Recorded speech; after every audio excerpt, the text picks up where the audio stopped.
Hello class 10. Today we will start with chapter 12, radioactivity. And the topic that we'll learn today is atomic structure. As we have learned in class 8 chemistry that the atoms are made up of particles like electron, proton and neutron. Electrons are negatively charged particles, protons are positively charged and neutrons are electrically neutral. Protons and neutrons are enclosed within the nucleus of the atom, which forms the core of the atom, and the electrons revolve around the nucleus in their respective orbits. Now the electrons are configured in the orbits in a particular pattern, and the pattern is the formula of 2n squared. Now 2n squared means n stands for the orbit or the shell. When n is equal to 1, that is in the first orbit, the number of electrons will be equal to, we'll put 1 over here replacing n, so it will be 2 1 squared, which will be equal to 2. This means that in the first orbit n is equal to 1, the number of electrons will be maximum 2. Similarly, if n is equal to 2, that means in the second orbit, the number of electrons will be equal to 2 into 2 squared, which simplifies to be 8. So the maximum number of electrons in the second orbit will be equal to 8. Similarly, n is equal to 3, then number of electrons in the third orbit will be 18, and when n is equal to 4, then the number of electrons in the fourth orbit will be 32. Thus we can say that in the first orbit there will be 2 electrons, second orbit 8 electrons, and third one will be 18, and the fourth one will have 32 electrons, and so on. So here is the picture of the atom. Okay, this is the atom of copper, which has 2 electrons in the first orbit, 8 electrons in the second, and third one has 18 electrons, all right, and so on. And the last one is the valence electron, because it does not have 32 electrons to be filled in the fourth orbit. That's why it has only 1. So this 1 will be the free or the valence electron. The mass of one electron is equal to 9.1 into 10 to the power minus 31 kg. Okay, this is a very small value in terms of kg. That means it is 10 to the power minus 31 kg. So it's a very small mass of one electron. And the mass of one proton is 1.673 into 10 to the power minus 27 kg. Please don't get confused that minus 27 is not smaller than minus 31, okay, in the power, because minus 31 in the power is more smaller because it has minus sign in front. So the mass of one electron is much smaller than the mass of one proton, and the mass of one proton is 1.673 into 10 to the power minus 27 kg. Similarly, the mass of one neutron is equal to 1.675 into 10 to the power minus 27 kg. Now these are only the numerical values. If we directly compare one electron with a proton, then we can say that one proton has the mass which is equal to the masses of 1837 electrons. So one proton is that much big, that is 1837 times bigger than the mass of one electron. And the mass of one neutron is equal to 1838 electrons, that is one neutron is that much bigger, that is 1838 times bigger than the mass of one electron. Now let's discuss about the atomic nucleus, or simply the nucleus. The nucleus is made up of the protons and the neutrons. As we can see, the plus indicates the positive charge of protons in red. Okay, all these are protons, and the one in gray represents the neutrons. So protons and neutrons are combined together in a cluster this way, and they form the nucleus of the atom. And in a neutral atom, the number of protons is always equal to the number of electrons. That means number of protons with the positive charge and the number of electrons with the negative charge, if they are equal, then they will neutralize the charges and they will become neutral, and thus the atom becomes neutral electrically. So the number of protons in a nucleus can be represented as atomic number. So over here, if we say there are 13 protons in the nucleus, then we can say that the atomic number of that atom is 13. Similarly, the combination of protons and neutrons, that is the number of protons added with the number of neutrons in the nucleus, will be equal to mass number. Or we can say the mass number represents the total number of protons and neutrons present in the nucleus. Since the protons and neutrons are present in the nucleus, these particles are also called as nucleons. Nucleus has protons, and so they are positively charged. So the nucleus are positively charged particles, okay, not the particles, it's the part of the atom which is positively charged, and the mass of the atom is more concentrated at the nucleus.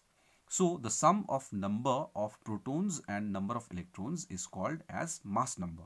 The reason the number of protons and number of neutrons, when they are added up together, becomes the mass number is because the whole atom is concentrated at the nucleus. That's why if we add the protons and the neutrons together, it will represent the mass number, because compared to the mass of the nucleus, the mass of the electrons is negligible.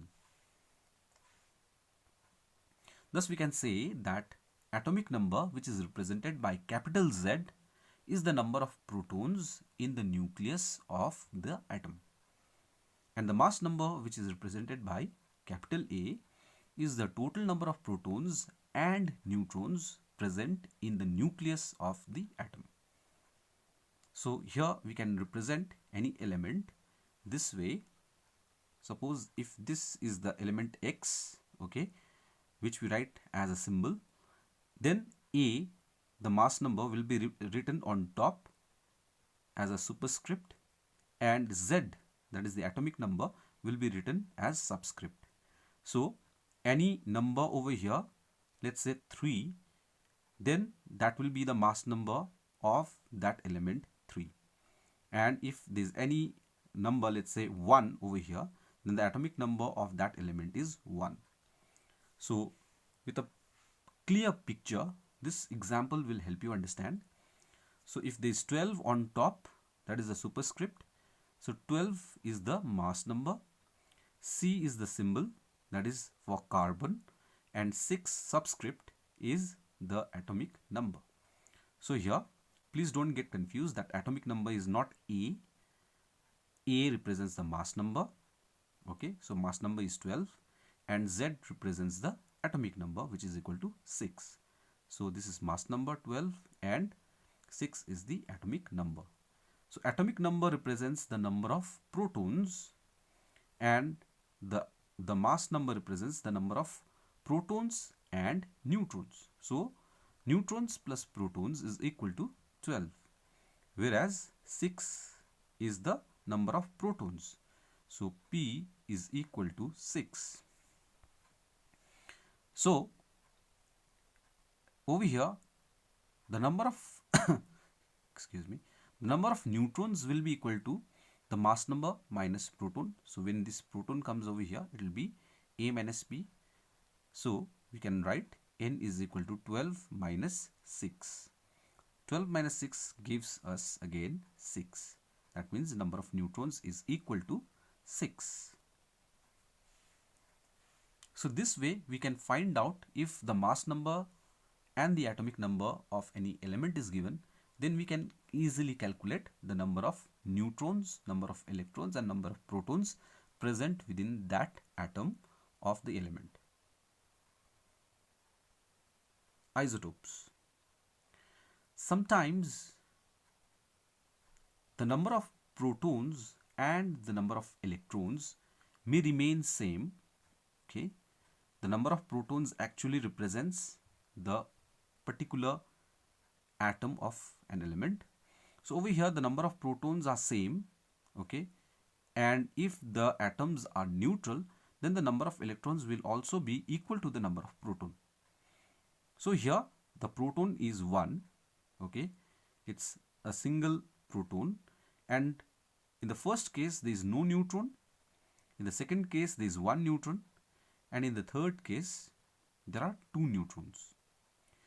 This proton being 1 in the nucleus of the atom, this atom has a particular name, and that is hydrogen. But all these atoms are of hydrogen but with different mass number. We can see that the mass number in 3 different cases are different. Thus, the name of the first one is called as protium, the second one is called as deuterium, and the third one is tritium. Protium is represented by 1H1, okay, 1 being the mass number and 1 being the atomic number. 2H1 deuterium is 2 represents the mass number and 1 represents the number of proton inside the nucleus.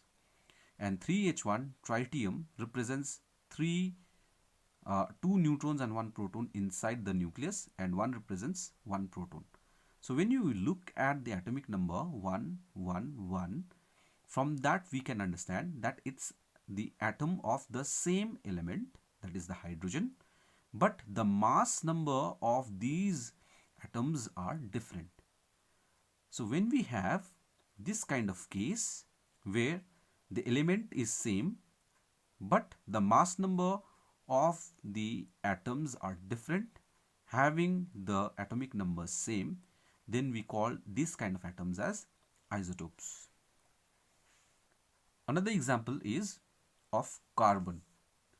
Here we have carbon 12, okay, carbon 12, and here we have carbon 13, and here we have carbon 14. The atomic number of carbon is 6. Thus, the number of neutrons present out here is 6. In this case, the number of neutrons present is 7, and in this case, the number of neutrons present is 8. The number of protons represents the carbon. So, number of protons present out here is 6 in every case, but the number of neutrons differ in 3 different cases. Thus, this is an isotope of carbon. So, we can define isotopes as isotopes are the atoms of the same element having same atomic number but different mass number. Another famous example of isotopes is of chlorine, chlorine 35 and chlorine 37. Chlorine 35 has 17 protons and 17 electrons, as the atomic number represents 17. So 17 protons and 17 electrons, and the number of neutrons can be obtained by 35 minus 17, we will get 18 neutrons. So here there are 18 neutrons and 17 protons inside the nucleus, and outside there are 17 electrons. In case of chlorine 37, as the atomic number is 17, so there will be 17 protons and 17 electrons, but the number of neutrons will be 37 minus 17, that is 20 neutrons. So we can say in the nucleus there are 20 neutrons with 17 protons, and there are 17 electrons outside in the orbit. So this is also one of the example of isotope. Next we have isobars. Now in some cases we might have different elements. Over here we have sodium with atomic number 11 and the magnesium with the atomic number 12, but both of them have the same mass number 23 each. So the mass number is 23. but the elements are different with different atomic number 11 and 12. Another example is of hydrogen and helium. Here we have hydrogen atomic number 1 and here we have helium atomic number 2, but in both the cases the mass number remains the same, that is 3 each. So this is also the second example of isobars. Thus we can say that isobars are the atoms of different elements which have the same mass number but different atomic number.